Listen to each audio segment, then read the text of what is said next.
God is not good.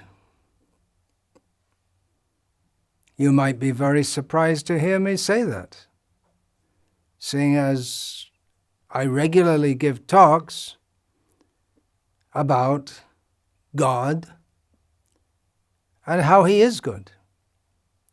So why am I saying that? Well, I'm quoting the title of an influential book published in the year 2007 by Christopher Hitchens, who, if you were following the theism versus, well, actually it's atheism versus theism. Atheism was taking the initiative in bashing theism. The atheism versus theism debates, which were quite prominent in the Anglosphere at least, catching the attention of intellectuals up until, well, it'll never die out. It's going on, but there was a lot of hoopla and a lot of woo this way and that way. Well, I guess it died out a bit. Christopher Hitchens died, is one thing, and Richard Dawkins, who was another of the four horsemen. There were four prominent atheists who were, someone dubbed them the four horsemen. Christopher Hitchens was probably the most pugnacious, although that would be closely followed by Richard Dawkins, who is the most famous. And then Sam Harris, who continues the debate with Jordan Peterson at, I must say,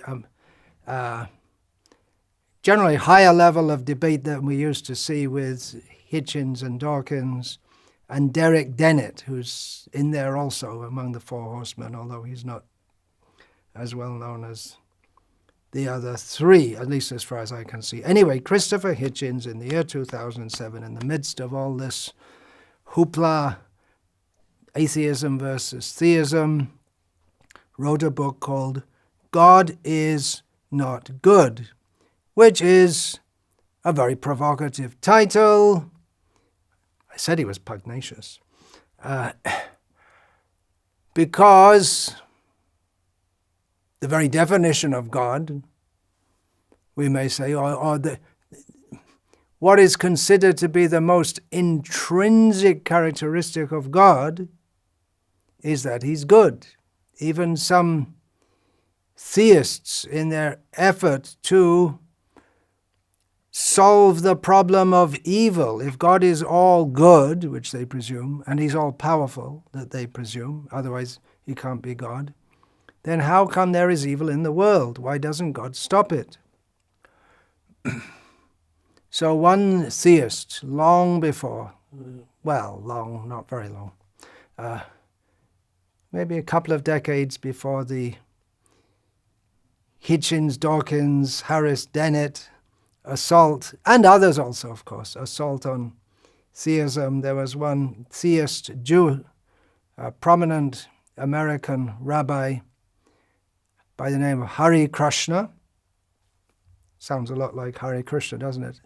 So he wrote a book called Why Bad Things Happen to Good People, which the essence of it is that God is all good. He's a nice guy, but He's not all powerful. He's not really in charge of what's going on. Maybe he got a little senile, or the devil got some kryptonite or something and became supercharged.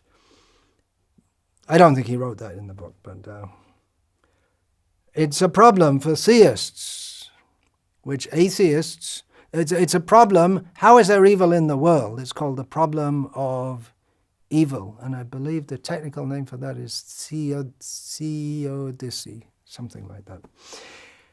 So Christopher Hitchens solved the problem by saying that God is not good. And therefore, if you say God is not good, then it's something like saying, well, Winston Churchill isn't British. It is actually his mother was American. Anyway, or the Queen of England is not English. And then maybe if you see her ancestry, I'm trying to give some example that it just robs her of her whole identity. So if you say God is not good, then it's like sucking the juice out. There's no God left. So that was his aim. His book was an attack on religion, and especially on organized religion, which he claims, it's a common claim of atheists, or as actually Christopher Hitchens did not like to be called an atheist. He said, I am an anti-theist. So atheists and anti-theists, we don't want to disturb Christopher Hitchens, resting in peace. Is he resting in peace? I don't know. So we don't want to disturb him by saying that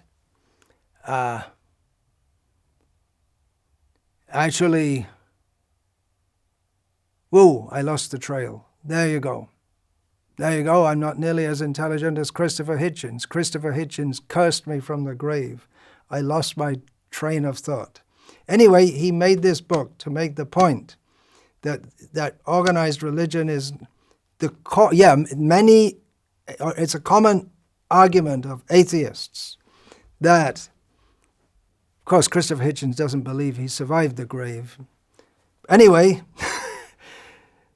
a common argument of atheists is that religion has caused more harm than good in the world, which is one good reason to disband religion, and no religion to imagine all the people, as John Lennon said.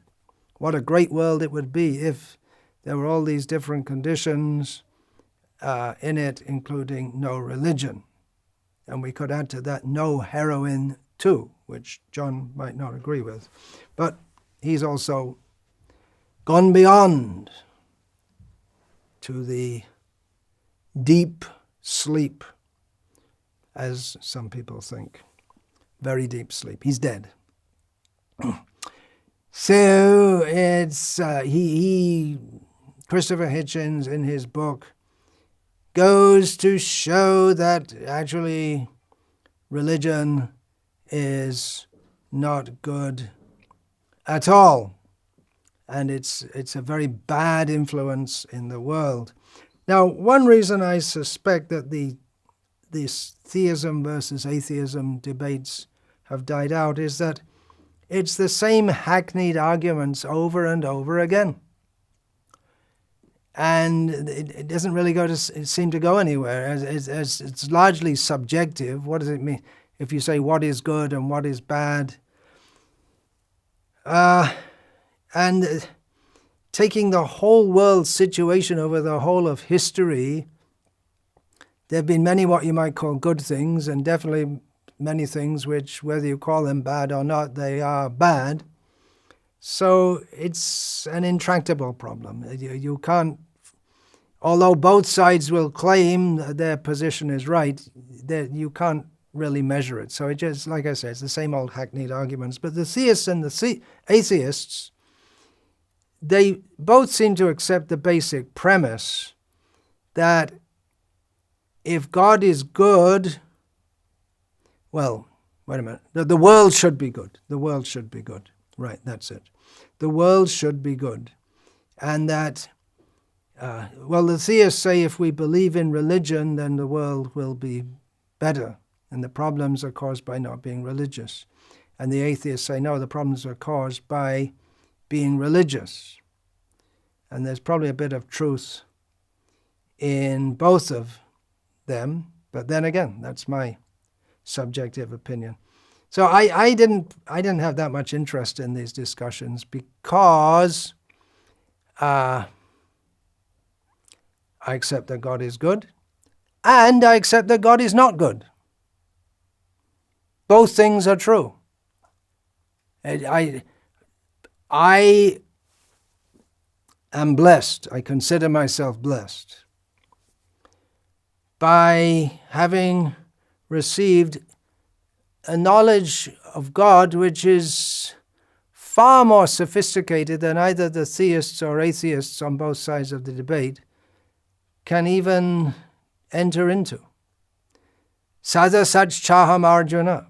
Bhagavad-Gita, in the Bhagavad-Gita, Lord Krishna says, I am Sat and I am Asat. Now the word Sat means truth, eternity, ultimate goodness, and Asat is the opposite. So it means the non-truth, non-eternity, the opposite of ultimate goodness. And you can say, well, how can that be? So God is good and God is not good. And you say, wait a minute, what's going on? How can God be not good? Well, the answer to that is that God encompasses everything. So even non-goodness cannot exist without him. Now, today, we who are fortunate to identify ourselves as part of the Vaishnava community, the worshippers of Vishnu, Vaishnavas all over the world, from whichever sampradaya or group they may be in, are celebrating Vamana Dwadashi, the anniversary of the appearance of the avatar of Vishnu, Vamana. Actually, some may be celebrating it on a somewhat different day. Anyway, we in the, at least I can say in ISKCON, we're celebrating Vamana Dwadashi today. The appearance of Lord Vamanadev, the avatar of Vishnu, known as Vamana. And God is not good. Christopher Hitchens said that about organized religion, because he doesn't believe in God anyway, so you can't ascribe qualities to something which doesn't exist, except non-existence. But then, if you ascribe the quality to it, then does it exist? A unicorn, does it exist? Well, at least it exists in your mind, and then you get into all kinds of philosophical. Okay. Organized religion is bad. Actually, Srila Bhaktisiddhanta Saraswati Thakur said something to the same effect. He said that organized religion, the attempt to organize a religion results in, exactly the words he used, I don't remember, but it results in the kind of depravity that even the most avowed atheist would be horrified at. So maybe he presaged Christopher Hitchens. Of course, Christopher Hitchens isn't the first to say this kind of thing, although he has made a cogent case against organized religion. So anyway, Vamanadev, it's the appearance of him in the world.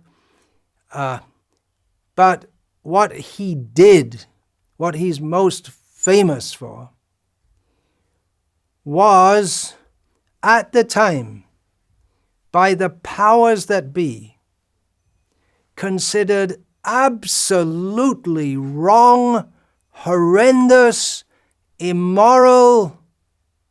These were the rulers, not just of this earth, but of the whole universe. The rulers of the universe at that time, that means the most respectable, honored, aristocratic people. Now, in the universal affairs, as described in the Puranas, there are the devas, who are known as the demigods, and they're at the top of the universe, and they're the ones who are usually considered the best and the most respectable. But the asuras, who may be called the demons, at the time of Vamana's appearance, they had usurped the position of the demigods. So they were the ones they were the aristocracy. They were the ones who were the arbiters of morality, what is right and what is wrong. And what Vamana did to them was absolutely horrific, wrong in all respects. Now, what did he do? He took away their kingdom, which means he deprived the king who had conquered over the heavenly planets by fair means. means he amassed his army. He came up to the heavenly planets, and the demigods didn't even fight. They all just ran away. So that's fair. He was prepared to wage a fair battle, but the demigods didn't even bother fighting because they knew they were hopelessly impotent before the terrible might of the demons. So Bali had taken over the kingdom Bali is the name of the leader of the demons, and he'd taken over the kingdom by proper means, and they wouldn't have had the same kind of grudge against Vamana, the avatar of Vishnu, if he had faced them in fair battle and deprived them of the kingdom. They would have had a grudge, but that would be because they were outdone. But the grudge they came to hold against him was because he was not good. If someone fights with fair means and defeats you, you feel humiliated.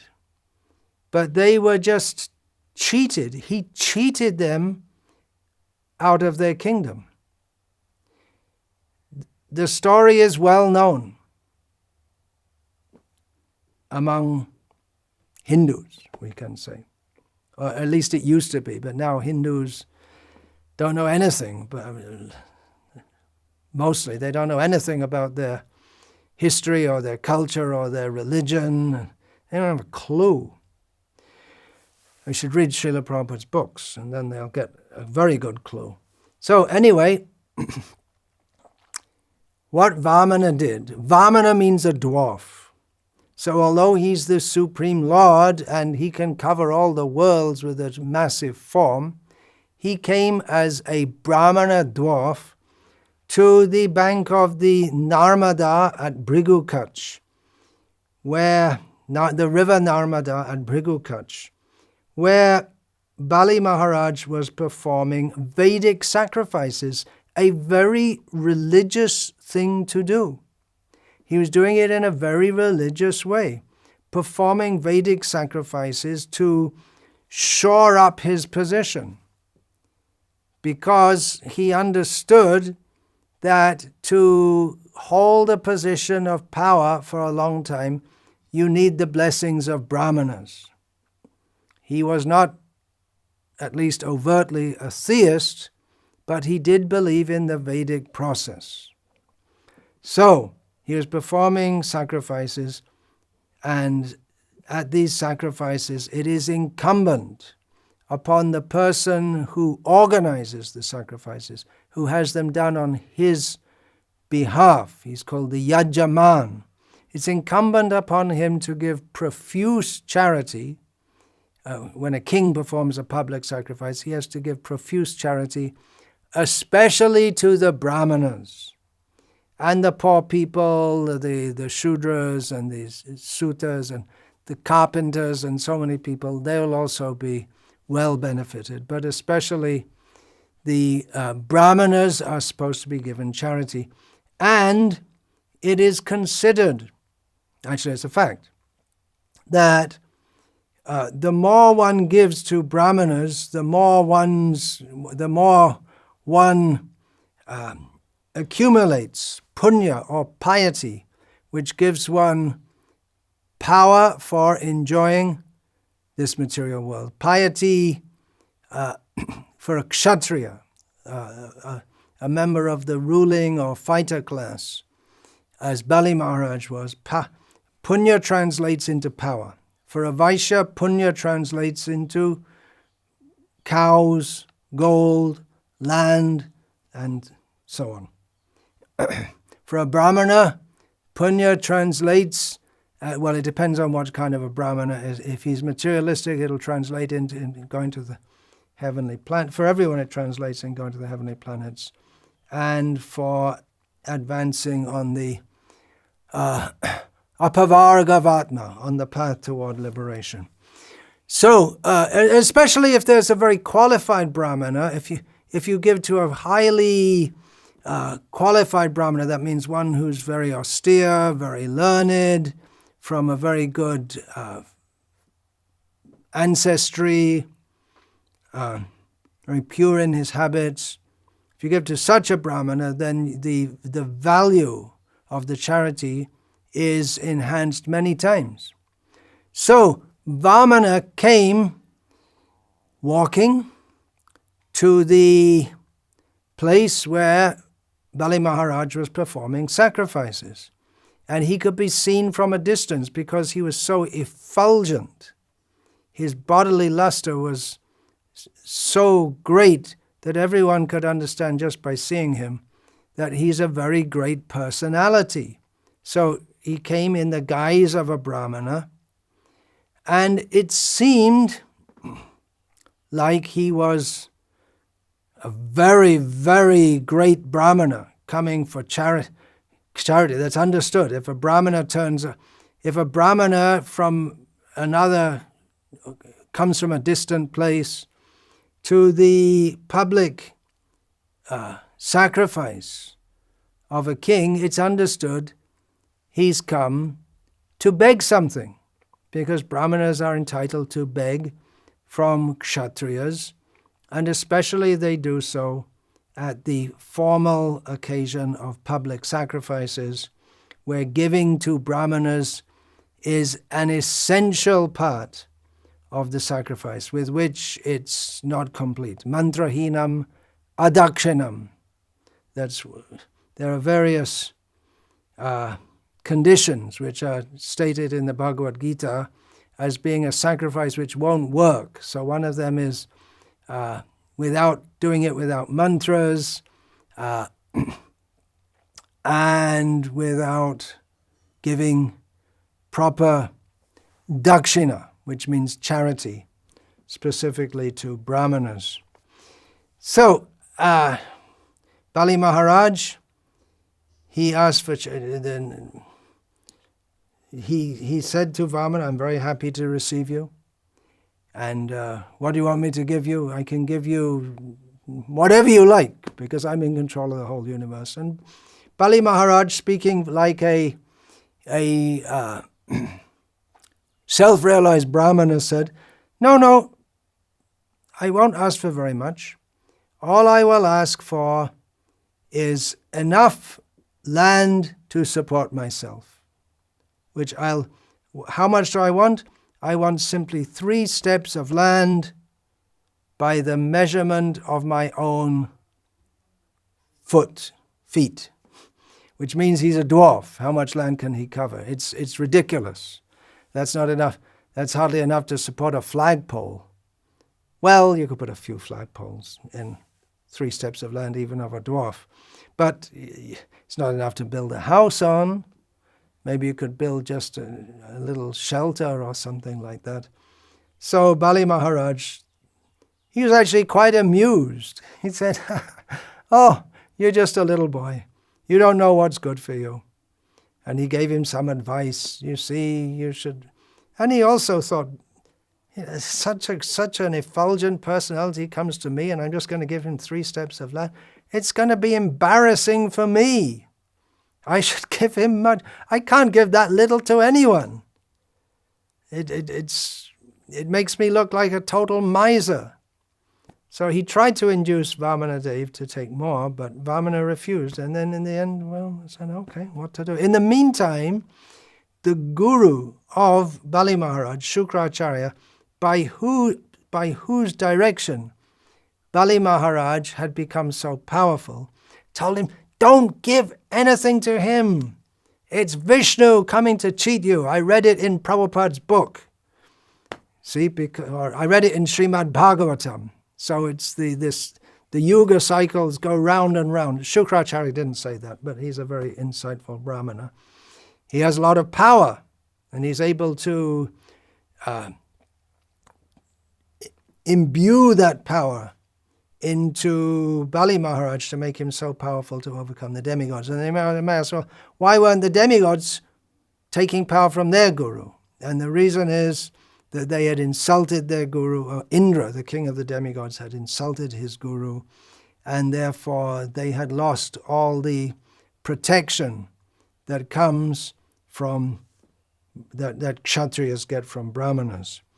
So, Bali Maharaj thought, no, I gave my word, I can't go back on it now, and Shukra gave good advice, citing from scriptural directions how you can go against your word under certain circumstances and not be wrong, and this is one of those circumstances authorized by scripture. But Bali Maharaj was insistent. He went against his guru, which is a very, very heavy thing to do in Vedic culture. It's disastrous. As Indra had found out by insulting his guru, it caused disaster. And that's why when the demons came to know about this, then they became more attentive to getting power from their own guru, because now was the opportunity to defeat the demigods by Brahminical influence, because the demigods had lost their Brahminical teja, or the Brahminical power which supported them.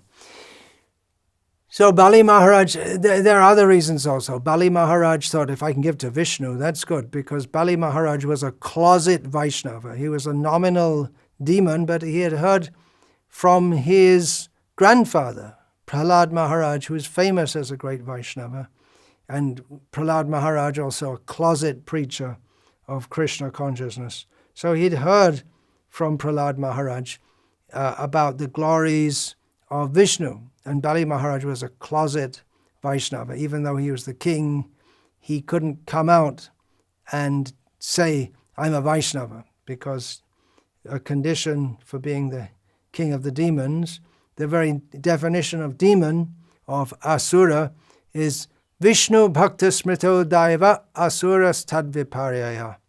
A definition of a godly person is one who is a devotee of Vishnu, and an asura or demon is just the opposite. So he would lose the qualification.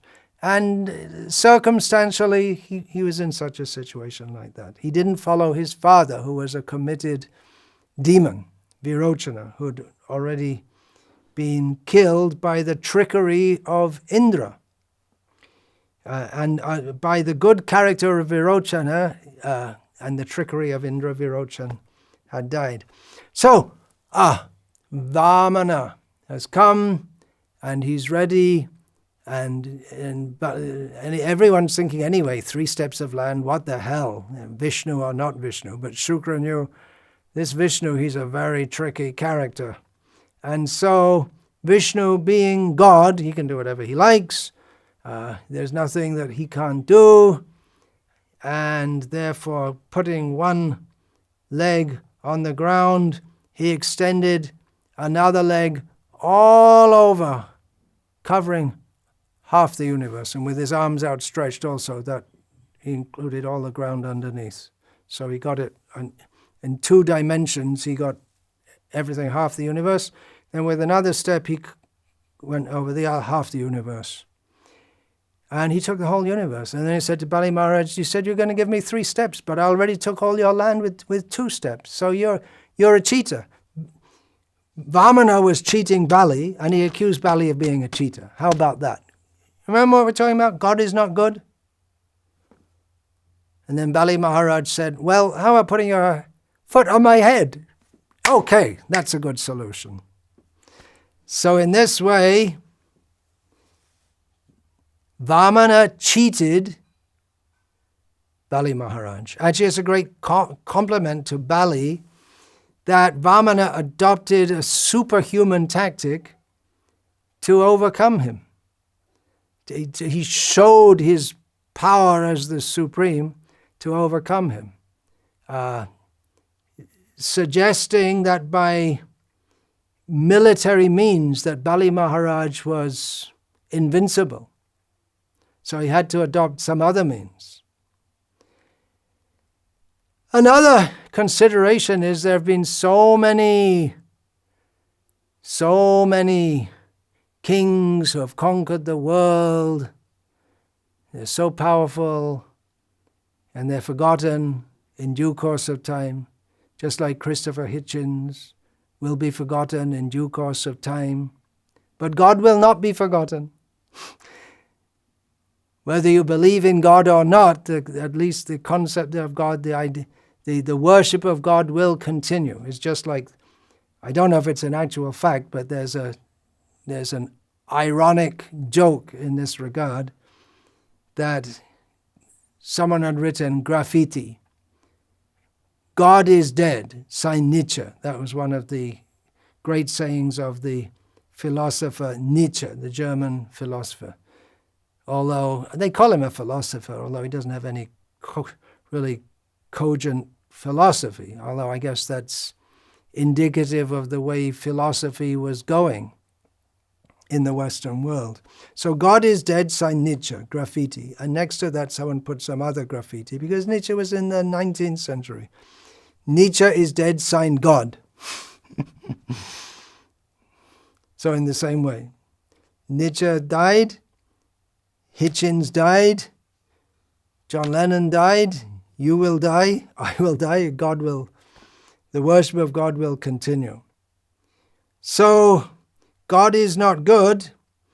Well, it appeared like that. But he did something very great for Bali Maharaj.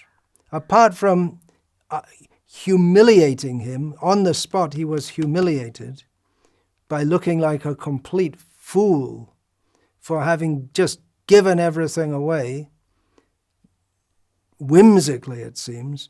But then Vamanadev gave Bali Maharaj a kingdom better than the one he had. Better than the one he already had. So even in worldly terms, he gave him something better.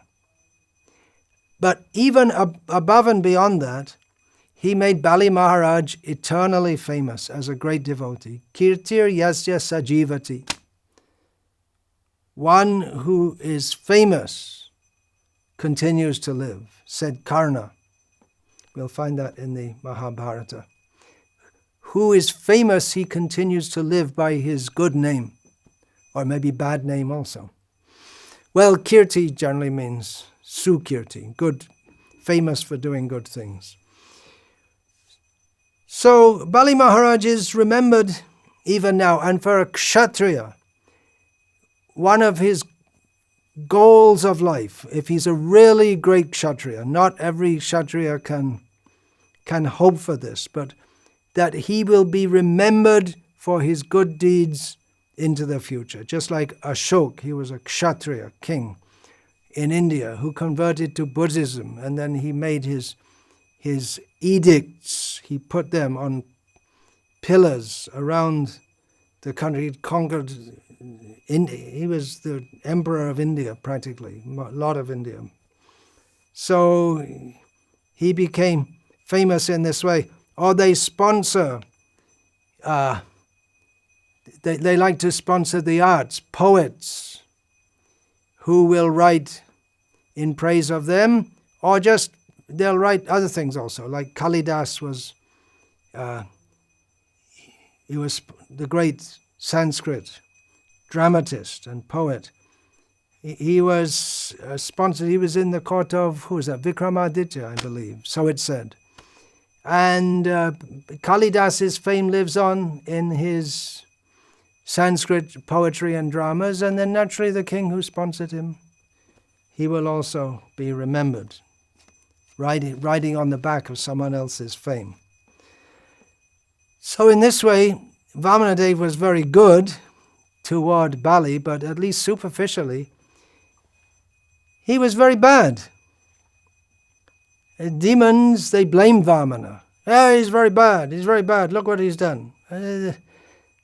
Generally, people blame others for doing wrong, and they don't look at their own faults. And we could say that's in the theism versus atheism debate going on at the present time.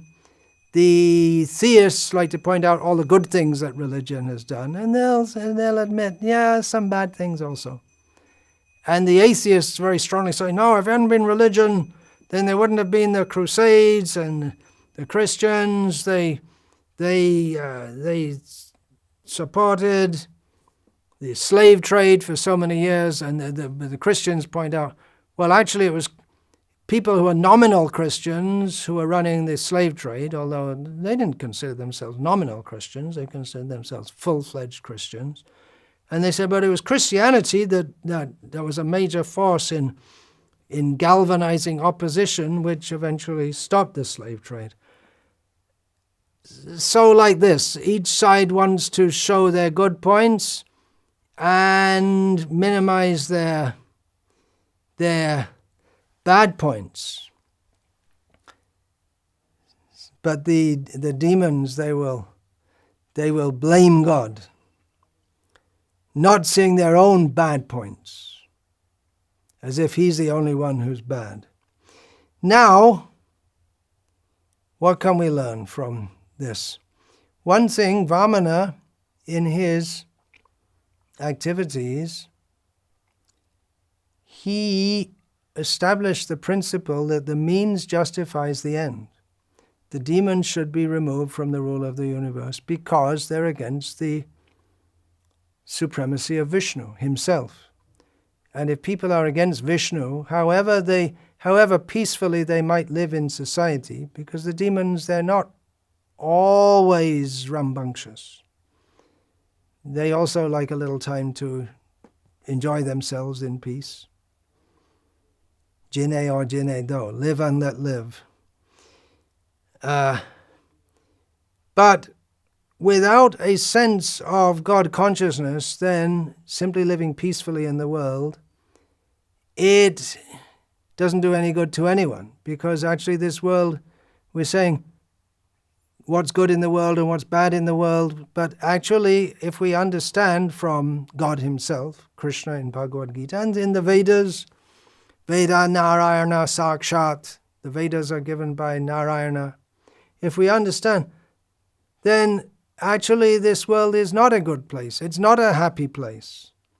And we are in this world because of forgetfulness of Vishnu. It's a great transcendental science to understand all this. But it was necessary for Bali Maharaj, or the demons, to be removed from their position of overlordship, so that godly people, the people who accepted the supremacy of Vishnu, could again rule the universe for the benefit of the whole universe. And this means justifies the end was very much seen in Mahabharata, with Krishna devising all kinds of tactics to make the Pandavas win, and even people criticize Vishnu that, oh, you see, he did so many bad things, immoral. But the means justifies the end. But you better make sure you've got the end, you really know what the end is, and you're able to effect the required changes, because it's not that everyone can just say, well, the means justifies the end. One has to be very sagacious in understanding how to act in this world. Even Bhagavan Rama, who was and is the paragon of dharma, he apparently acted in ways also that were against dharma, although actually they weren't. But superficially it might seem the way that he killed Vali, and that he put Sita to such a test when she was released from captivity, and that he had her banished from the kingdom. In some ways it might seem that even Ram was bad, although everything has to be understood very, very carefully. And this is a point that requires deeper understanding than has even been approached by the protagonists on both sides, if you can use the word protagonist for both sides. for the contestants on both sides in the theism versus atheism debate. They're going on with a very narrow view of what God is or should be like. They're arguing about the existence of a God according to what they think God should be like. Now, not only Vamana and Krishna and Rama, they're all accepted as God by the Vaishnavas, who are the prominent theistic group in Vedic culture. They're all accepted as what in the English language is known by that glib term God. The Vaishnavas are the most prominent theistic group, and of course we, the Vaishnavas, would argue that we're the only really theistic group. And not only do we worship the Supreme Lord in his form as Vamana, even though it appears that Vamana as God is not good, it might appear superficially, and that Krishna is God, but he's not good, and that even Rama is God and he's not good, but we worship Parashuram, who killed all the Kshatriyas race 21 times. You may say, well, how could he kill them 21 times? You kill them, they're all finished. Well, there'd be more waiting in the wombs of their wives, right? So 21 times he rid the world of the whole Kshatriya. He was Parashuram. Parashu means an axe. So with his axe, he lopped the heads off of all. And among the Dashavatara, or the 10 prominent avatars, the one who you might say is really very good and very peaceful is Buddha. But then he's considered not within the Vedic. We worship him as an avatar. It's a very mysterious avatar. But at the same time, his teachings are not accepted. His teachings of peace and morality, they're not accepted within the Vedic culture. So it might seem that the Vedic culture is institutionalized worship of a God who is not good. But that's only from the Dr. Frog perspective. Dr. Frog, he thinks he's a great philosopher. He's worked out how the world is going on. He knows what's right and what's wrong. But he lives at the bottom of a well, and he doesn't know anything beyond his little well, and he thinks that's the whole universe. So in the same way, those who would criticize the Vedic understanding of the Supreme, they have no clue as to the depth of the metaphysical theism that is the basis of Vedic culture. It's so deep and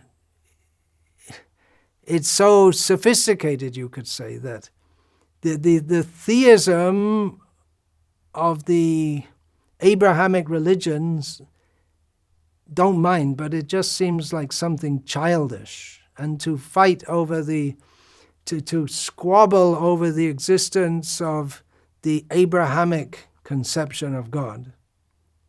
That's a very broad term, the Abrahamic conception of God. It's like two children arguing over something which they really have very little knowledge of whatsoever. It's like,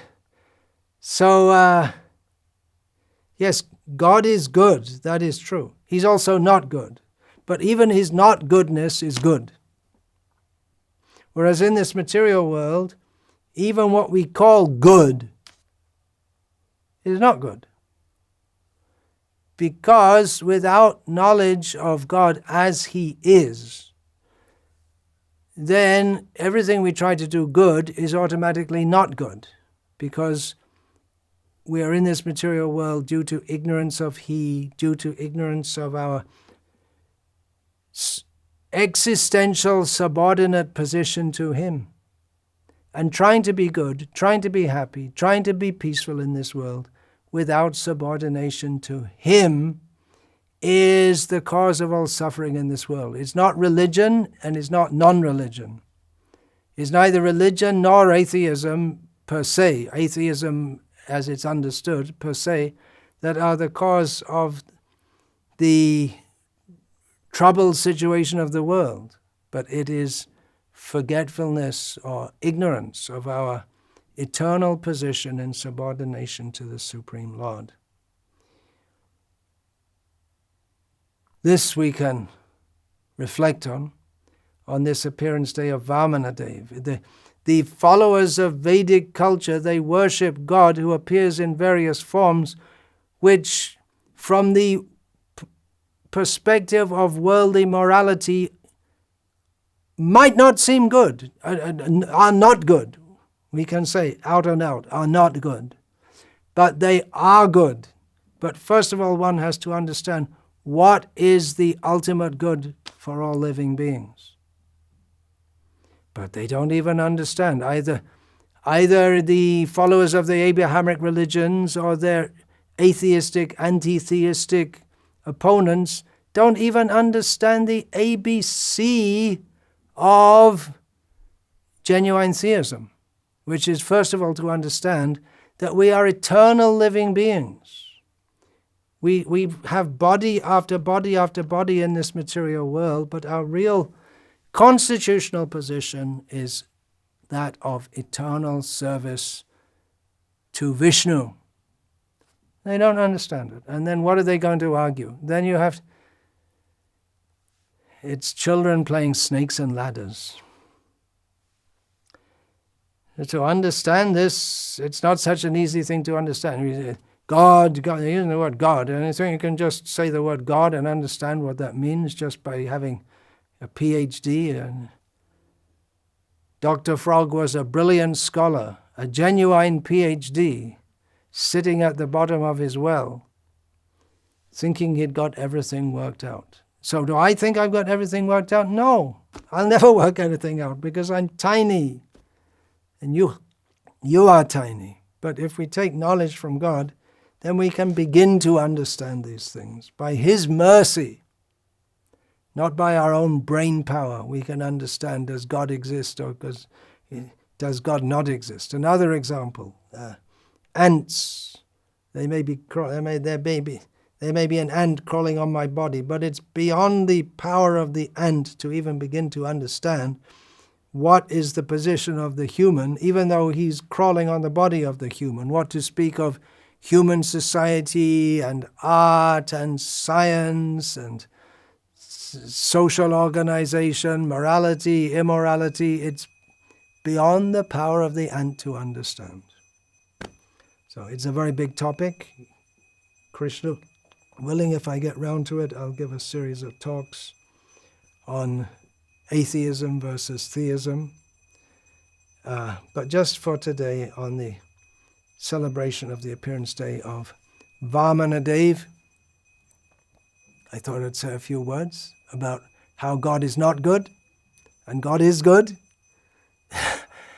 And today is also the anniversary of the appearance of Srila Jiva Goswami, such a great personality. Srila Prabhupada said that in one letter that he wants to spread the glories of Jiva Goswami all over the world. We can understand how great he is from his writings and all of Srila Prabhupada's books, which are the beacon of light in the darkness of this Kali Yuga. Kalo nashta drishamesha purana kodunodita. The Srimad Bhagavatam is the beacon of light for Kali Yuga, and practically that is being made available through Srila Prabhupada's rendition of it and other books. So his rendition of it is all based on the philosophy which of Jiva Goswami, which is absolutely based on the Srimad Bhagavatam. So the glories of Jiva Goswami should be broadcast throughout the world. How are we going to do that? If we try to broadcast the glories of Jiva Goswami, what is he? He's some man. He was very intelligent, and he left home at a young age and went and lived in another part of India and wrote so many books, and he was instrumental in getting land for the Gauriya Vaishnavas, their most sacred places, and say, oh, okay. From the material point of view, it doesn't seem to be anything spectacular. But actually, what he has done, the highly esoteric works of his gurus, Rupa Goswami, Raghunath Das Goswami, he has given the philosophic basis for that, by which it can be begun to understood and respected in the society of Vedantic philosophers. So his contribution is enormous. That should be the subject of many lectures. But I'll just finish here now. And I'll plan on coming back and giving No, I won't just now. I'll have to give another short talk, but I won't do it now. So, Hare Krishna. Vancha kalpatarubhyascha kripa sindhubhya avacha patitanam pavanebhyo vaishnavebhyo namo namaha. Dante nidhaya churnakang padayonipatya kritvacha kaku shatametadaham bravimi. He sadhava sakla eva vihaya durat. Goranga chandra charne kurutanuragaha. Parivadatu jano yatha tatava nanumukaro navayang vicharayamaha. Harirasa madira madati mata bhuvi vilutama nartama nirvishama. Hare Krishna, Krishna Krishna, Hare Hare. Hare Rama, Rama Rama, Hare Hare.